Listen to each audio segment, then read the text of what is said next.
Good morning, students. Now, today we'll see method number 8. In last lecture, we have seen method number 7. Now, what is method number 8? So, when sacrifice made by some old partner is given and sacrifice made by other old partner is not given, यानी कि जो दो partners है उसमें से किसी एक partner ने कितना सेक्रीफाइस किया है वो आपको दिया होगा, लेकिन दूसरे पार्टनर ने कितना सेक्रीफाइस किया है वो हमको दिया होगा नहीं। तो उस केस में हमें मेथड नंबर 8 यूज करना है। और इसमें आपको नए पार्टनर्स का भी शेयर दिया होगा, इसके अंदर आपको नए पार्टनर्स का भी शेयर दिया होगा, है ना। और ओल्ड पार्टनर्स का ओल्ड रेशियो भी आपको दिया होगा। तो क्या नहीं दिया होगा? What is not given? So one partner sacrifice is given and one partner sacrifice is not given. In this case we have to use method number 8. Now here suppose there are three partners, there are two partners A and B, they are old partners and they admit Mr. C as a new partner. अगर Mr. C को, मैं आपको example देता हूँ, अगर Mr. C को 50 rupees मिलता है प्रॉफिट के शेयर में, अगर मिस्टर सी को प्रॉफिट में से फ्यूचर में 50 रुपीज मिलते हैं और जो दो पार्टनर्स है ए एंड बी, अगर ए उसमें से 30 रुपीज देता है, ए कितना सेक्रीफाइस करता है अपने प्रॉफिट में से 30 रुपीज, तो बी कितना होगा? आपको बी का आंसर दिया नहीं है, तो हम फाइंड कर सकते हैं इसमें से कि बी कितना सेक्रीफाइस करता होगा। तो कैसे करना है? C is equal to B is equal to C minus A. B is equal to C minus A. यानी अगर C को 50 रुपीज 50 मिलते हैं और A 30 सेक्रीफाइस करता है, तो B कितना सेक्रीफाइस करेगा? 20. B कितना सेक्रीफाइस करेगा? 20. ये सिंपल एग्जांपल है जो हमको इस मेथड में समझना है कि नया पार्टनर जो फॉर्म में आ रहा है उसको कितना शेयर मिलेगा वो आपको दिया है। दो पुराने पार्टनर से उसमें से एक पार्टनर कितना सेक्रीफाइस करेगा वो आपको दिया है, लेकिन दूसरा पार्टनर कितना सेक्रीफाइस करेगा वो आपको दिया नहीं है। तो हम इस फॉर्मूला के थ्रू जो पुराना पार्टनर है वो कितना सेक्रीफाइस करते हैं वो हम फाइंड कर सकते हैं। कैसे? नए पार्टनर का शेयर माइनस ओल्ड पार्टनर का सेक्रीफाइस। तो ये फॉर्मूला यूज करके हमें पुराने ओल्ड पार्टनर का सेक्रीफाइस करना है। और हमारे पास जब सेक्रीफाइस आ जाएगा, दोनों पार्टनर्स, दोनों पुराने पार्टनर्स का सेक्रीफाइस हमें मिल जाएगा। एक का तो हमको दे दिया है, दूसरे का हमने फाइंड कर लिया है, तो हम वो फॉर्मूला यूज करके न्यू रेशियो फाइंड कर सकते हैं। कौन सा formula? New ratio is equal to old share minus sacrifice. New ratio is equal to old share minus sacrifice. वो फॉर्मूला यूज करके हम क्या करेंगे? न्यू रेशियो फाइंड करेंगे। Okay, now take illustration number 8. What is given on page number 150 in the textbook? 150 illustration number 8. A and B are the partners sharing in the ratio of 3:2. यानी दो partners है, दो partners है A and B, उनका profit loss ratio कितना है? 3:2। हमको ये दे दिया है रेशियो कितना है वो। Now they admitted C for the 1/5 of the profits. यानी नया पार्टनर कौन है? C, उसका कितना शेयर देते हैं?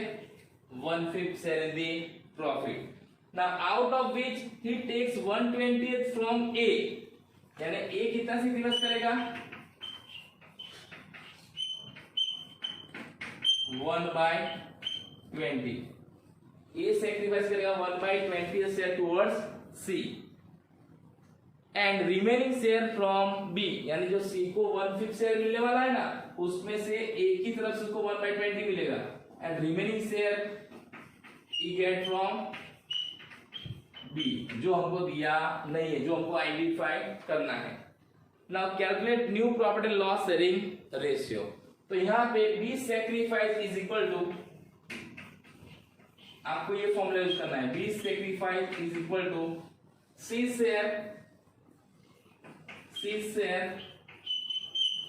Minus is sacrifice. अगर हम ये फॉर्मूला यूज करेंगे तो हमें बी का सेक्रीफाइस मिल जाएगा, जैसे मैंने आपको अभी समझाया वो। अगर सी को 50 रुपया प्रॉफिट मिलता है फ्यूचर में और उसमें से 30 रुपीज सेक्रीफाइस कौन करता है? ए। तो बी कितना करेगा? 20। तो सेम वे यहाँ पे सी का शेयर कितना है? 1/5 और ए का सेक्रीफाइस कितना है हमको दे दिया है, कितना है? 1/20 1/20। अब हमको पता है दोनों का डिवाइड क्या करना है? सेम करना है। अगर मुझे यहाँ पे 20 चाहिए किससे डिवाइड करूंगा? 4 से, और इसको 1 से। तो क्या आएगा यहाँ पे? 4 1 जा 4, 1 1 जा 1 एंड 20 कितना आंसर आएगा? 3/20। कितना आंसर आया? 3/20। तो ये 3/20 क्या आया? बी का sacrifice. So B sacrifice how many now? 3/20 जो हमने आइडेंटिफाई कर लिया 3/20। अब हमारे पास दोनों का सेक्रीफाइस है, ए का भी और बी का है। तो अब ये फॉर्मूला यूज कर सकते हैं हम कि new ratio is equal to old share minus sacrifice. New ratio is equal to old share minus sacrifice. Now first we find out A. So A का ओल्ड शेयर कितना है? तो यहाँ पे दे दिया है, कितना है? 3/5 एंड 2/5, ऐसा लिख सकते हैं ना। तो ये 3/5 माइनस सेक्रीफाइस कितना है ए का? 1/20। अगेन मुझे क्या करना है? यहाँ पे 20 चाहिए, तो क्या करूंगा? इसको 4 से मल्टीप्लाई करूंगा और इसको 1 से, तो 4 3 जा 12, 1 1 जा 1 and 20। So it is what? 11/20। कितना आंसर आया? 11/20। किसका? ए का वैल्यू कितना है? 11/20। सेम वे बी का फाइंड करेंगे हम। तो बी का ओल्ड शेयर कितना है? 2/5। तो यहाँ पे 2/5 माइनस उसका कितना सेक्रीफाइस है? 3/20 हमने फाइंड किया यहाँ पे 3/20। तो ये आएगा 3/20। अगेन मुझे यहाँ पे 20 चाहिए, किससे मल्टीप्लाई करो? 4 से। तो अगर मैं 4 से मल्टीप्लाई करता हूं तो इसको 1 से, फिर 4 2 जा 8, 3 1 जा 3 एंड 20। अगर 8 में से 3 जाए कितना रहेगा? 5/20। तो ये किसका न्यू रेशियो आया? बी का। अब सी का न्यू रेशियो कितना है? तो हमको दे दिया है 1/5 और हमको पता है तीनों पार्टनर्स के डिनोमिनेटर क्या होने चाहिए? सेम होने चाहिए। यहाँ 20 है, यहाँ भी 20 है। अगर मुझे यहाँ पे 20 चाहिए तो 5 को किससे मल्टीप्लाई करूं मैं? 4 से। तो न्यूमरेटर और डिनोमिनेटर दोनों को मल्टीप्लाई करता हूं मैं 4 एंड 4 से। तो कितना आंसर आएगा? 4/20। कितना है? 4/20। तो इस तरह से क्या रेशियो है न्यू? अगर लिखे ऐसे तो A:B:C कितना आएगा? सो 11:5:4। तो ये क्या आ गया उनका न्यू रेशियो। तो हमको ये न्यू रेशियो फाइंड करना है। तो मेथड नंबर 8 में हमें इस तरह से न्यू रेशियो फाइंड करना है। जब दो पार्टनर्स पुराने हो, उसमें से किसी एक पार्टनर का सेक्रीफाइस दिया होगा और दूसरे पार्टनर का सेक्रीफाइस हमको नहीं दिया होगा। अब हमारे पास न्यू रेशियो भी है और हमारे पास ओल्ड रेशियो भी है, तब उसके ऊपर से सेक्रीफाइस रेशियो फाइंड कर सकते हैं। So what is sacrifice ratio? तो old share minus new share. और आपके पास सेक्रीफाइस है, देखो 1/2, 1/20 एंड 3/20। तो कितना आंसर आएगा? 1:3। सेक्रीफाइस कितना आएगा? 1:3। आप ऐसे भी कर सकते हो और वो फॉर्मूला यूज करके भी आप कर सकते हो, old share minus new share. तो भी आपका आंसर कितना आएगा? 1:3 आएगा। क्लियर? तो इस तरह से मेथड नंबर 8 में हमें न्यू रेशियो फाइंड करना है। क्लियर?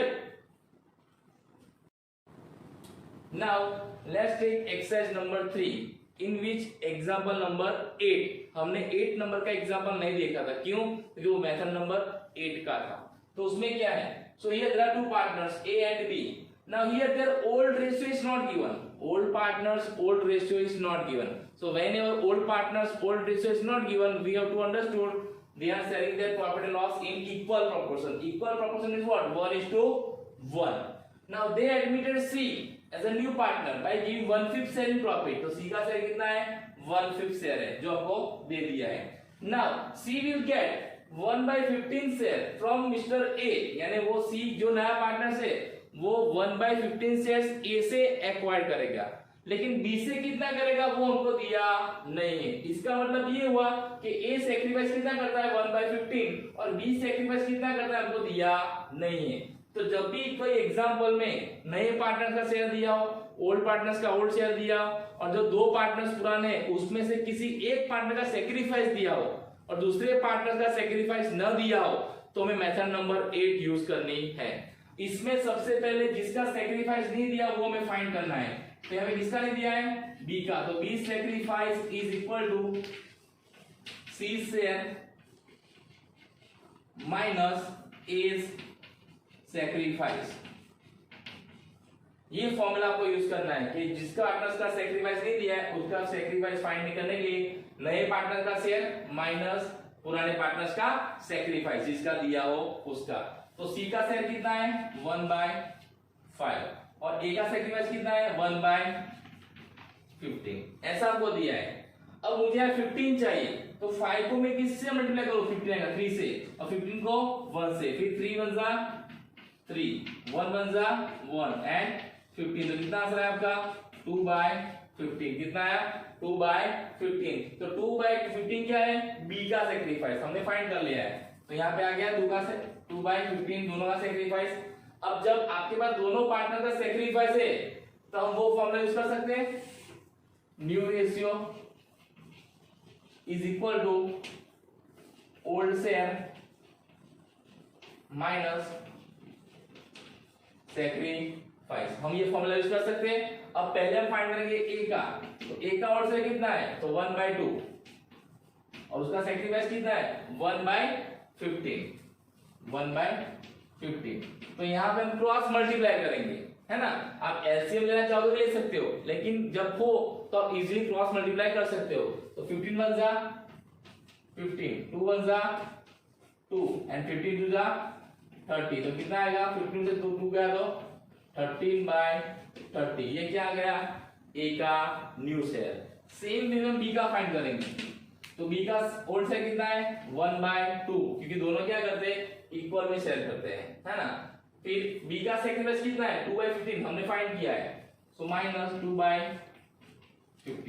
तो यहाँ भाई 15 1 जा 15, 2 2 जा 4 एंड 15 2 जा 30, तो 15 में से 4 गया कितना रहेगा 11/30। तो यहाँ पे 2 का आ गया, ए एंड बी का आ गया 13/30 एंड 11/30। नाउ सी का से कितना है, तो 1/5। अब हम जैसे जानते हैं सबके नीचे क्या होना चाहिए, सेम डिनोमिनेटर होने चाहिए। तो ए एंड बी में कितना है 30 एंड 30, तो मुझे यहाँ सी के नीचे भी 30 चाहिए। तो मैं 5 को किससे मल्टीप्लाई करूं 30 आएगा, तो 6। तो न्यूमरेटर एंड डिनोमिनेटर दोनों को क्या करूं मैं 6 से मल्टीप्लाई करूंगा, तो क्या आंसर आएगा 6 1 जा 6 एंड 6 5 जा 30। तो इससे क्या होगा आपका तीनों का रेशियो क्या आएगा A:B:C 13:11:6। ये क्या आ गया, तीनों का न्यू रेशियो आ गया, है ना। तो इस तरह से हमें न्यू रेशियो फाइंड करना है। और सेक्रीफाइस रेशियो अगर फाइंड करना है आपको, तो सेक्रीफाइस रेशियो में क्या करना है, दोनों का सेक्रीफाइस लेना है। कितना सेक्रीफाइस हमने फाइंड कर लिया पे 1/15:2/15। अब दोनों में क्या है, दोनों में न्यूमरेटर सेम है, तो यहाँ पे कुछ करने की जरूरत नहीं है। तो डायरेक्टली आप ऐसा लिख सकते हो 1:2। तो 1:2 क्या है उनका सेक्रीफाइस रेशियो। अगर आपको इस तरह से फाइंड नहीं करना है तो आप वो फॉर्मूला भी यूज कर सकते हो, sacrifice ratio is equal to old share minus new share. आपके पास ओल्ड शेयर भी है और आपके पास न्यू शेयर भी है, तो ये फॉर्मूला यूज करके भी आप सेक्रीफाइस रेशियो फाइंड कर सकते हैं। क्लियर। तो मेथड नंबर 8 में हमें इस तरह से ये जिस पार्टनर का सेक्रीफाइस नहीं दिया है पहले उसका सेक्रीफाइस करना है, और एक का ऑलरेडी उनको दे दिया होता है, फिर दोनों का सेक्रीफाइस मिल जाए तो ये फॉर्मूला यूज करके हमें न्यू रेशियो फाइंड करना है और उसके बाद उनका सेक्रीफाइस रेशियो फाइंड करना है। ओके। तो आज हमने 8 मेथड भी देख ली, यानी हमने सारी की सारी मेथड आज कंप्लीट कर ली है, लेकिन हमने कुछ एग्जांपल नहीं किए थे। जैसे कि आपके टेक्स्ट में देखिए एग्जाम्पल नंबर 5, जो एग्जाम्पल नंबर 5 है ना एक्सरसाइज नंबर 3 में, वो मेथड नंबर 3 से करना है। आप नोट डाउन कर लीजिएगा, एग्जाम्पल नंबर 5 है वो मेथड नंबर 3 से करना है, और आपको पता है मेथड नंबर 3 क्या है। ओके। और उसके बाद एग्जाम्पल नंबर 7 वो भी हमने नहीं किया है, तो वो भी आपको मेथड नंबर 7 से करना है। कौन सी मेथड, मेथड नंबर 7 से करना है। और 8 9 10 11 12 और 13 वो हमने देख लिए है। अब लास्ट में जो एग्जाम्पल 2 बाकी है, देखिए आप एग्जाम्पल नंबर 14 एंड 15 मैं लिखता हूं एक्सरसाइज 3 में 14 एंड 15 इन दोनों सम में हमें सैक्रिफाइस रेशियो फाइंड करना है। क्या फाइंड करना है? सैक्रिफाइस रेशियो फाइंड करना है। आप एग्जांपल रीड कर लीजिए। जो क्या दिया है एग्जांपल 14 में, क्या है x and y are the partner sharing in profit loss in the ratio 5:4। ये क्या है उनका old ratio. They admitted z as a new partner, all these partner will distribute their profit in equal proportion. वो तीनों partners future में equal proportion में profit share करेंगे। Equal यानी क्या होगा 1:1:1। ये उनका क्या है न्यू रेशियो। अब आपके पास ओल्ड रेशियो भी है, न्यू रेशियो भी है, और आपको क्या फाइंड करने के लिए बोला है? Calculate only sacrificing ratio. तो आपको सैक्रिफाइस रेशियो फाइंड करना है। उसके लिए कौन सी फॉर्मूला यूज करेंगे हम? Sacrifice ratio is equal to old share minus new share. ये आपको खुद से करना है ना। और उसके बाद एग्जांपल नंबर 15 उसमें भी क्या दिया है? x, y and z are the partner sharing profit and loss in the ratio of 3:2:1। यानी पुराने तीन पार्टनर्स है x, y एंड z, उसका ओल्ड रेशियो क्या है? 3:2:1। They admitted w is a new partner. w कौन है? नया पार्टनर है। और the new profit loss sharing ratio is to be 4:3:2:3। यानी चारों का नया रेशियो आपको दे दिया है। Calculate sacrifice ratio only. तो यहां पर भी आपको क्या करना है? सैक्रिफाइस रेशियो फाइंड करना है। तो एग्जांपल नंबर 14 एंड 15 आपको खुद से करना है। इसमें आपको सैक्रिफाइस रेशियो फाइंड करना है। अगर किसी को फिर भी समझ में नहीं आता है तो आप मुझे कॉल करके पूछ सकते हैं। और एक्सरसाइज नंबर कौन सी? 5 एंड 7 ये भी आपको खुद से करना है। ये आपका क्या है? होमवर्क है। ये आपका क्या है? होमवर्क है। ये आपको करना है। क्लियर? तो इस एक्सरसाइज में हमने सारे के सारे एग्जांपल देख लिए हैं। ओके, और जो एग्जांपल बाकी है वो आप कर सकते हो। क्लियर? तो आज हमने सारी की सारी मेथड यानी 8 method how to find out new profit and loss sharing ratio and sacrifice ratio at the time of admission of new partner, वो सब हम आज हमने क्या कर दिया है? कंप्लीट कर लिया है। Okay, now this Friday there will be test of this method 8 methods. ये 8 मेथड्स में से मैं कोई भी मेथड्स आपको टेस्ट में पूछने वाला हूं। तो आपको 8 मेथड्स उसकी फॉर्मूला पता होनी चाहिए, कौन से टाइम पे कौन सी मेथड यूज करनी है वो भी आपको पता होना चाहिए। Okay, thank you and have a nice day.